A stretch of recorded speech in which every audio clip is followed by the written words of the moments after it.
Good morning, my fellow yogic travelers. Mighty glad to be alive today, and I hope that you are too, as we continue to live, laugh, love, learn, linger, and live the life we love. It's Friday, so it's my PowerPoint day. Let's do our presentation literacy here. The first thing we want to do when we get on the path is understanding the difference between the Mysterium Fascinans and the Mysterium Tremendum. Everybody loves the Mysterium Fascinans. It lifts you above, you get the vision, you're expanded, you feel peace, you feel love. You want to open, help everybody, but that's only the part that confirms what's beautiful, sublime, worthy. But there's the Mysterium Tremendum. That is not the one that curries favor with your ego. That's the one that destroys you. It shatters you. It's awful when you're in the presence of the Holy Other. You're so filled with stupor, with wonder, with awe, with majesty. You see yourself as nothing compared to the contrast of the monster size of the universe. So these two different ways of one attracting you and one kind of like filleting you completely. Ready to sign up? Now basically we're talking about insight.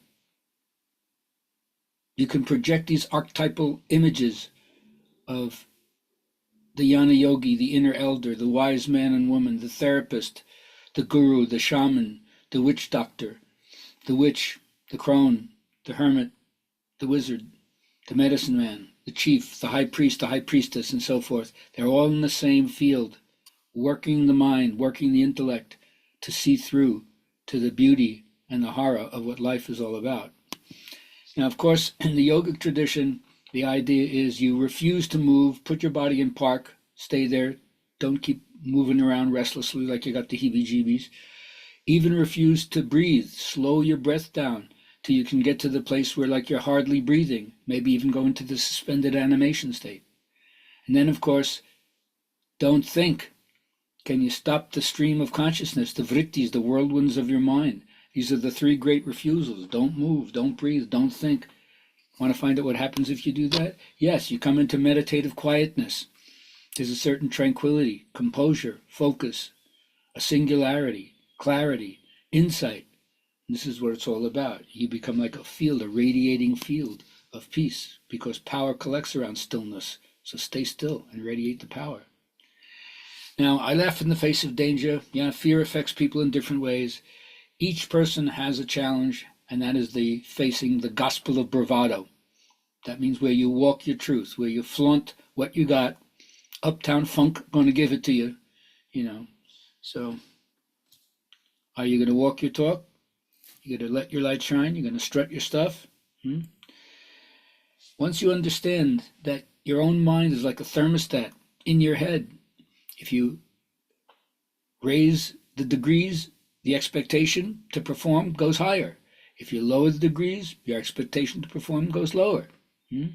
Thermostat in your head lowers or raises your expectation. How are you dealing with that? And then, of course, if you feel a sense of social responsibility, first of all, keep working on yourself. Being peaceful yourself is the first step if you want to live in a peaceful universe. Or to say it in a short, hippie way, don't lay your trip, become your trip. Yeah, we used to say, my mother hates me when I talk about the Buddha, but she loves me when I am the Buddha. Well, get into your Buddha nature. Now, if you do your work, you become like invulnerable in a certain way, like an arrow off a battleship. You like spiritual Teflon. People fling and it doesn't stick. No criticism avails to cast doubt on the reality of the teaching when you get to this place. And then you're like Teflon for good stuff. And you repel the negative stuff. Very simple. You're not going to be catching the stuff that people fling. Okay? It's going to be repelled like a guard-all shield of your positive karma. All right? And then, in the Buddhist teaching, they had three different types of baskets, they call them, right? One was the teachings that dealt with the monks and the nuns who actually took the initiation and wanted to do the more ascetic version. Then there's the discourses of what was reputed to be the Buddhist teachings. So you have to reflect Shmirti, remember, Shruti, Shmirti, what did you hear? What did you remember? You take that with you. And then there's the Abhidharma. There's the actual psychological explication of the Buddhist teaching, which goes so deep into the various kind of jhanic or samadhi states. And summing it all up, the Dharma doesn't suffer in comparison to any teaching. There's wisdom to be found in so many different areas, but if you do the Abhidharma and the Buddhist teaching, you're going to be right there with them. You'll understand mysticism and all the other different traditions. You'll be able to recognize bogus and charlatans, bogus teachings and charlatans from the bona fide. Remember, the reason why there's counterfeit is because there's gold.